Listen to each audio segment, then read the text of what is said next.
გრიგორ მენდელი ავგუსტინ ბერი, რომელიც ცხოვრობდა 19 საუკუნეში, ცნობილი არის დღეს როგორც გენეტიკის ფუძემდებელი ადამიანი, რომელიც ატარებს საოცარ ექსპერიმენტებს ბარდაზე და მან აღმოაჩინა მემკვიდრეობის კანონები, რომელიც მაშინდელი მეცნიერების განვითარების დონისათვის საოცარი მაგალითი იყო მეცნიერული კვლევის.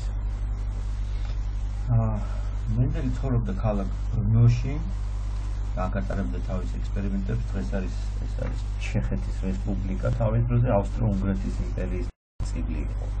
8 წლის განმავლობაში ის ატარებდა ექსპერიმენტებს მცენარეზე, ბარდაზე და მის მიერ შერჩეული ობიექტი კვლევის იმდენად კარგად იყო შერჩეული და ექსპერიმენტებიც იმდენად მეცნიერული კვლევის გადასახედიდან სუსტად იყო დაგეგმილი, ამან მისცა მას საშუალება საოცარი აღმოჩენები გაეკეთებინა, რომელიც აი ამ მოხსენების სახით წარმოადგინა მან ბრნოში მეცნიერულ საზოგადოებაში. მის ნაშრომს ერქვა მცენარეთა ჰიბრიდიზაციის ექსპერიმენტები.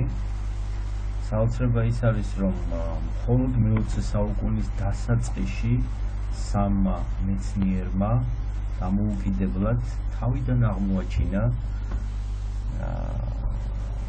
ის მოვლენები, რომელიც აქამდე მენდელმა შეისწავლა და ფაქტიურად ამ ადამიანებმა კვლავ შესძინეს სიცოცხლე მენდელის ნაშრომებს და აღიარეს სწორედ ის გენეტიკის მამად. მანამდე სამწუხაროდ მენდელის კვლევები მხოლოდ ადგილობრივ